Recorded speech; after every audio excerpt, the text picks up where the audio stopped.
Bom, chegando aqui para falar umas abobrinhas do fechamento do grupo G. Empate alucinante de Irã 1, Egito 1 e vitória maiúscula da Bélgica por 5-1 sobre a Nova Zelândia. Bélgica em primeiro, Egito em segundo, Irã em terceiro. Irã ainda não está classificado, precisa de uma combinação de resultados amanhã para se classificar. Na verdade, não precisa exatamente de uma combinação, mas precisa que um de três resultados aconteça para se classificar. Então, vou começar falando aqui do jogo do Irã com o Egito, um jogo que prometia ser bem equilibrado, e foi um jogo muito disputado. O Egito acabou abrindo o placar logo no início, o que dava certo conforto para o Egito, porque o Irã ia ser obrigado a propor o jogo, sair um pouco mais para o jogo, ir para a Bafa, e, e foi justamente o que aconteceu. O Egito não conseguiu explorar nesse curto espaço de tempo aqui que a gente está vendo os contra-ataques das costas do Irã. E o Irã foi para cima ali na base da Bafa, teve um pênalti a seu favor. Taremi perdeu o pênalti. Uma pena que o craque do time perca um pênalti tão importante como esse, um jogador que é esforçado, é voluntarioso com essa equipe. Mas logo depois conseguiu achar o gol com o Rezayan. E aconteceu o que aconteceu já, né, em 2022, por exemplo. O Irã recuou, apesar de precisar vencer o jogo para confirmar o terceiro lugar, para confirmar o segundo lugar, jogar o Egito para terceiro, e o Egito em terceiro estaria classificado. Ele recuou. E aí o Egito volta a ter um pouco mais de controle da bola, ainda que não conseguia criar tantas chances, mas o jogo fica um pouco lá e cá, com o Egito tendo um pouco mais a bola. E na reta final do jogo, o Irã vai para a base da Bafa, consegue um gol que é anulado ali milimetricamente, porque o goleiro não estava no gol. Então tem um zagueiro, depois o atacante, mas o goleiro tinha saído para defender, e aí deixou o atacante em posição de impedimento, e o gol acaba sendo anulado. Depois ainda teve uma defesa, uma bola travada, uma bola na trave, e acabou o jogo com o Irã precisando de um resultado amanhã, pelo menos. A gente vê aqui que o Irã teve 40% da posse de bola, mesmo precisando vencer, mesmo tendo saindo atrás no jogo. A gente vai ver aqui 38% no primeiro tempo, 39% no segundo tempo, ou seja, não mudou a postura do Irã durante boa parte do jogo. Ele não se sentiu desconfortável em ceder a bola, mesmo precisando do placar, porque seu jogo é mais reativo, é um jogo que usa muito o Taremi como pivô, segurando a bola para a chegada do time ataque, principalmente com a chegada aqui dos laterais. O Mohamed chega bem, o Rezaian apoia muito bem, segundo gol dele na Copa.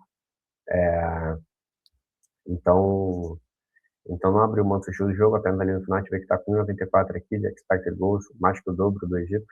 A gente vai ver aqui que as situações de Egito de gol não foram tão claras, enquanto as do Irã aqui a gente vê muito também na base do abafo, muito mais do que na criação das jogadas. A gente vê que 4 grandes chances criadas, 0 para o Egito. Então, uma pena esse empate do Irã, porque uma vitória teria dado a classificação ao Irã. Acho que seria uma classificação justa depois de tudo que o Irã passou, as dificuldades que teve para ir para cada jogo, né? Contra Saiu atrás contra a Nova Zelândia, ficou atrás de novo, e conseguiu buscar o empate 2 vezes.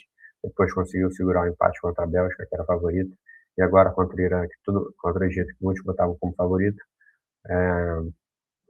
Conseguiu, né, se recuperar na partida, tomou um baque cedo, que é tomar um gol, e ter que, de repente, sair um pouco mais para o jogo, se expor, mas ele conseguiu reagir, conseguiu buscar o gol que precisava, não conseguiu buscar o segundo gol, mas acho que em relação a outros terceiros colocados que estão ali disputando, acho que o Irã fez mais por merecer, ainda que tenham sido 3 empates, do que, por exemplo, a Coreia, que jogou muito mal contra o México, jogou muito mal contra a África do Sul. A Escócia já está fora. Acho que até a Bósnia jogou menos que o Irã. O Uruguai já está eliminado também, que é terceiro colocado. Então, acho que o Irã é um time que fez por merecer essa vaga, até por causa de tudo o que eles passaram nessa Copa, independente de questões políticas. Acho que as condições esportivas não estavam iguais, né, para todo mundo. Então, acho que foi um bom Mundial do Irã, um Irã valente, que mostrou sua força, teve ali seu estilo de jogo, defensivo, reativo, usando muito o Taremi. E para o Egito, acho que foi um sinal de fragilidade aqui depois desse jogo. Tinham ido bem contra a Nova Zelândia, conseguiram a virada, né? Tinham ido bem também contra a Bélgica, e acho que hoje foi um jogo um pouco pior. O goleiro achei que falhou um pouco, o Chaubert falhou ali no gol que foi anulado, teve algumas situações ali meio complicadas. Eu acho que o destaque talvez da fase de grupos do Egito seja o Rani, acho que ele fez 3 bons jogos nessa fase de grupos, ótimo lateral. E é isso, né? Eu acho que o Egito vai, mas acho que não deve ir longe. O Egito entra no caminho da Argentina, vai enfrentar a Austrália, que foi o segundo do outro grupo, e pode ser um possível adversário da Argentina nas oitavas de final. Então a gente vai ver aqui o Marmoush entrou no segundo tempo, o Salah, jogou aqui titular, mas produziu pouco, acho que foi um, um Mundial por enquanto abaixo do Salah, né? Mais condizente com o que foi a temporada dele, apesar do gol dele contra a Nova Zelândia. Então acho que o Egito, né? Acho que ele não entra como favorito contra a Austrália. Acho que a Austrália tem mais futebol para mostrar. Acho que o Egito vai acabar tendo que propor o jogo contra a Austrália, que é um time mais defensivo, e eu não sei se consegue segurar. Acho que provavelmente teremos aí uma Argentina e Austrália de novo nas oitavas de final da Copa do Mundo. Eu apostaria nisso, mas também não acho que seja uma grande diferença. Acho que o Egito pode ganhar, acho que ficaria ali uns 55, 45 para a Austrália. E falando do outro jogo, enfim, uma grande goleada da Bélgica, né? Acho que sem contestação, a gente vê que o primeiro tempo foi um amasso completo, muitas chances de gol. Saiu só 1-0, ficou barato para a Nova Zelândia. A gente vê aqui que o Doku voltou para o jogo, voltou para o time depois do nascimento do filho dele. A gente vê que aqui ele participou mais pelo campo, veio pela esquerda, mas também veio pela direita, trouxeram aqui pela direita e também pela esquerda. Achei que foi um time mais móvel. O De Ketelaere, de novo, acho que funcionou muito pouco como 9. A gente já vê que ele saindo muito para a direita, aqui, né, ocupando aqui essa área da área, mas pouco aqui na entrada da área.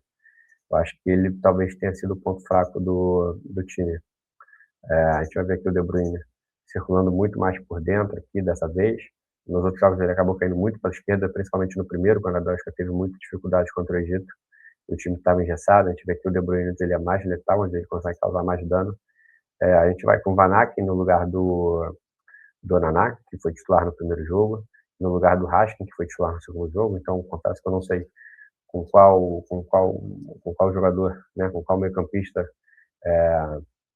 o Rudi Garcia vai para o lugar do Tielemans. O Mechele entrou no lugar do Ngoy, que foi expulso. Então, acho que foi um jogo de menos apoio, os laterais também, apesar do massacre da Bélgica, né? A gente vê aqui que o Kuiper foi tão forte ofensivamente em outros jogos. Dessa vez, acho que ele ficou um pouco, não vou dizer abaixo, mas achei que ele apoiou, foi um pouco menos importante, talvez pela fluidez do time, ele tenha sido um pouco menos importante no ataque. O Castanha aqui jogou titular no lugar do Munier, a gente vê também que não foi tanto à frente, né? Foi um pouco aqui, mas mais parecido com o uso da direita do primeiro jogo. E uma boa partida da Bélgica, acho que para tirar um pouco aquele peso de não ter vencido o primeiro jogo, não ter vencido o segundo jogo. Acho que no segundo jogo até que jogou bem, acho que merecia a vitória, mas acho que vai para o mata-mata agora com um pouco mais de ânimo, né? De Bruyne fazendo gol, Trossard fazendo gol, Doku voltando, Lukaku começou no banco, talvez ele tenha sentido que o Lukaku sentiu muita falta de ritmo jogando desde o início no outro jogo. Então o Lukaku vai agora, entrou no segundo tempo, conseguiu participar de 2 gols, fez um gol, deu uma assistência. O Saelemaekers fez um gol. Então a gente tem aqui basicamente todo o ataque da Bélgica participando do gol, né? Tirando o Doku e o De Ketelaere. E puxei com mais moral, acho que mostrou um ataque letal, foi mais próximo daquilo da Bélgica, daquela geração de ouro, né? Ainda que a gente esteja longe disso. A gente vê que 0,25 de gols esperados, 6 finalizações na Nova Zelândia, ou seja, deu poucas oportunidades para a Nova Zelândia, o gol surgiu de uma bola parada, 3,69 de gols esperados, 4 grandes chances, 35 finalizações. A gente vai ver aqui que é um bombardeio da Bélgica. E acho que é isso, né? A Bélgica não sabe ainda quem ela vai enfrentar algum terceiro colocado. E acho que é um time que tem tudo para ganhar corpo aí nessa reta final. O Lukaku ganhando um pouco mais de minutos, ganhando força, é um cara que é muito importante e combina muito bem com esse estilo de jogo da Bélgica, para um pivô, para o De Bruyne, para abrir espaço, para aproveitar o cruzamento do Trossard, aproveitar o cruzamento do Doku, com o apoio dos laterais, com o Kuipers, com o Munier. Então acho que é isso. Acho que a Bélgica chega, tem grande chance de engrenar aí. Acho que talvez não tenha feito uma grande fase de grupos, mas fecha com chave de ouro, né? Vencendo com autoridade o time que deveria vencer.